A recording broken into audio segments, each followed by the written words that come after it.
Good afternoon, students. This is Professor McKinnon, and I am your instructor for the fall semester of English 1A, both sections.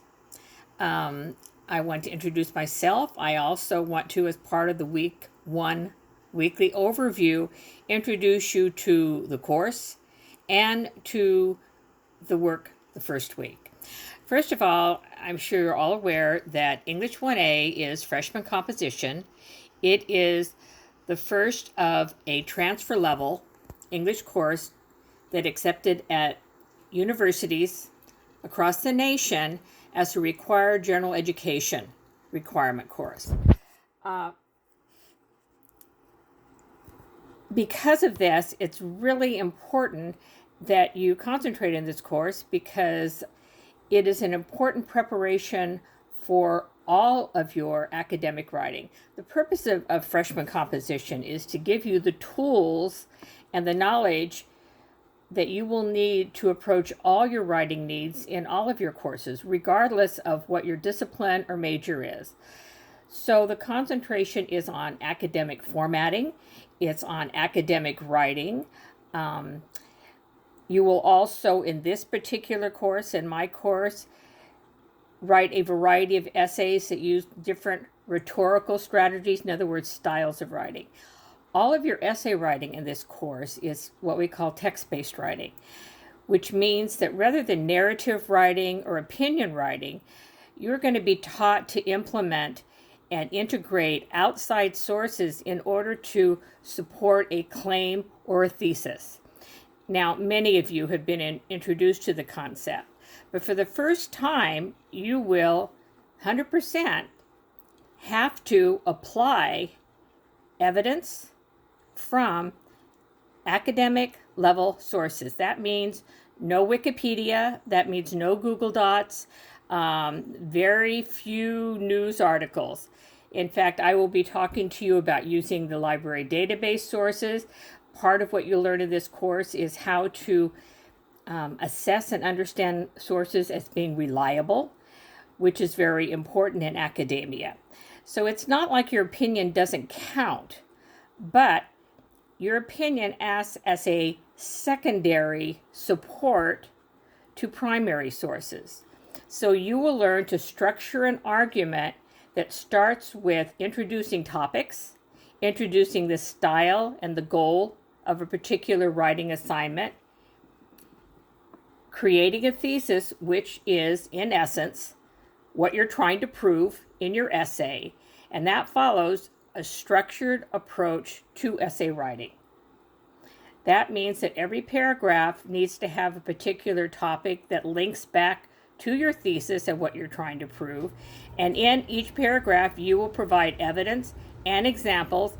And in the examples, many times, that's where you'll use your personal observations or opinion to support the ideas and the evidence that you provide from your outside sources. There's also an element of emotional appeal that you want to incorporate into all of your essays. You want to remember that the audience is really important in all of your composition. So you want to understand that you need to persuade the audience that you're writing to that the issues that you are writing about should be important to them as well. First of all, let's just look at the overall goals of the course. Number one, writing academic level essays. The length of every essay in this course is a minimum of 4 to 5 pages. You will also be doing a research paper of 3,000 words in which you also integrate more sources, a minimum of 5 sources, rather than just a minimum of 2 sources. You will learn how to integrate source information. You also will learn how to write for a purpose. So the different essays assignment that you're given allow you to develop those goals. You'll start with a cause and effect essay. You'll go on to an argumentation essay on an issue. From there, you will go to writing about literature. And speaking of literature, I have chosen a novel for you to read, which is The Kite Runner by the Afghani writer Khaled Hosseini. It's a very popular and impactful novel. It's very complex, it's multi-layered. I take you through it. There's a very sophisticated reading guide in the class website for it. There are some parts of it that may prove to be uncomfortable for some of you, and you can see that when you read the reading guides. If some of you particularly feel uncomfortable to it, I can assign a different book. But if I assign the second book, Life of Pi, it is a longer book, and you won't get the kind of support for quizzes that I will give you separately and for the writing assignment that I would for the Kite Runner. So you know, the Kite Runner is also approved for use in high schools. So it's not like I'm choosing an X-rated novel, but there are some scenes in the book that might make some people uncomfortable. Read the reading guide, you'll know exactly what I mean. Okay? You have 2 required textbooks for the course, and I recommend highly that you immediately order them or rent them online. I recommend Chegg, and I've given you the link in the first page of the syllabus. So you have a textbook, which is the Bedford Guide for College Writing, and then you also have the novel, The Kite Runner. So order those immediately. You have assignments from them immediately. You can't wait for a long period of time to get your textbook. Let's get on to how this course is presented to you, because for many of you, this will be the first time that you've taken an completely online college course. There are 2 types of online learning. One is called synchronously, which means that you have to log in at a specific time and stay online the complete 2 to 3 hours and participate from there. The other one is what we call asynchronously, and that is the way I teach this course. What that means, this is what the difference is in an asynchronous course, which this course is, you do not have to log in at a specific time for the complete class time lecture. Instead, I choose 2 days a week in which I post announcements, lessons, discussion threads through Canvas, and you have approximately 48 hours to complete the assignments that I give.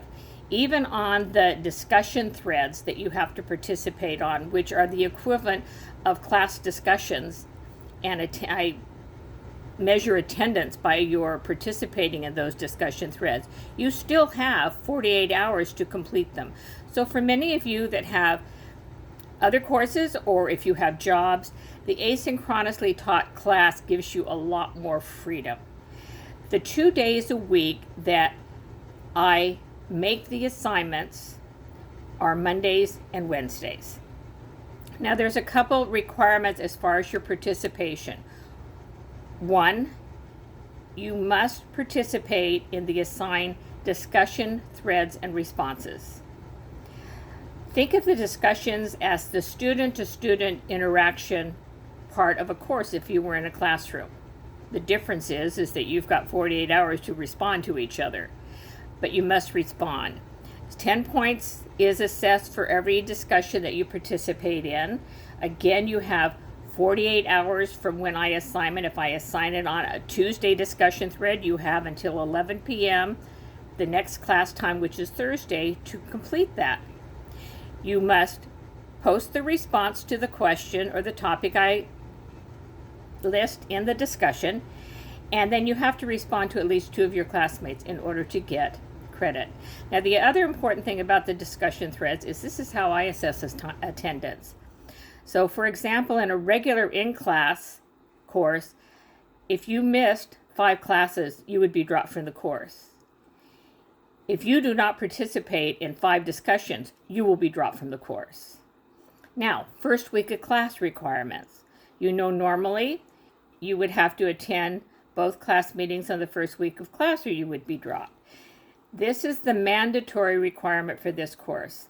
As well as the discussion threads, the teacher, my directed chat sessions with you are in the chat section of the Canvas course.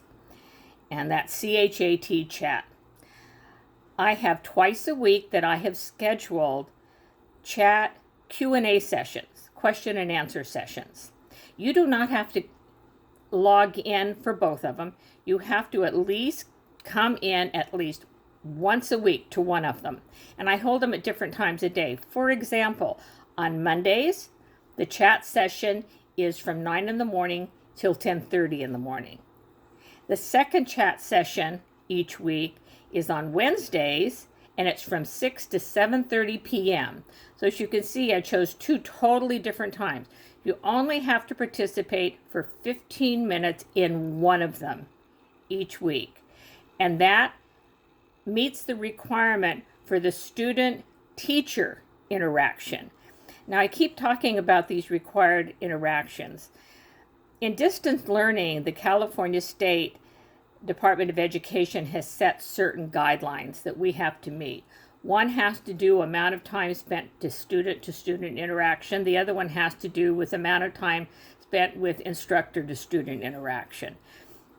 And that's the purpose of the distance discussion threads and for the chat sessions. So the first week, for me to know that you are going to be participating in this class, you have until Wednesday, the first week, that is the 26th at 11 p.m. to go into chat at any time, not just on the scheduled time that I will be online with you. I mean, those times are times that I will be there to immediately answer questions. But you have to check in, introduce yourself, and just give me a little background on some of your interests, and introduce yourself to the rest of your classmates. If you do not check in by 11 p.m. on Wednesday the 26th, you will be dropped as a no-show. So it'll take you maybe 15 minutes to check in. And as I said, you have until 11 p.m. on Wednesday to do that. Okay, so let's go on to the next part of the course. For some of you, this is the first time that you've taken a course that is directed so entirely from Canvas. And it's very important for you to understand. So let's see if we can, in a second video, which is the part 2 video, navigate Canvas for you. So I'm going to pause this, and then we're going to transfer to my screen so I can take you through the parts of Canvas where the course information is listed.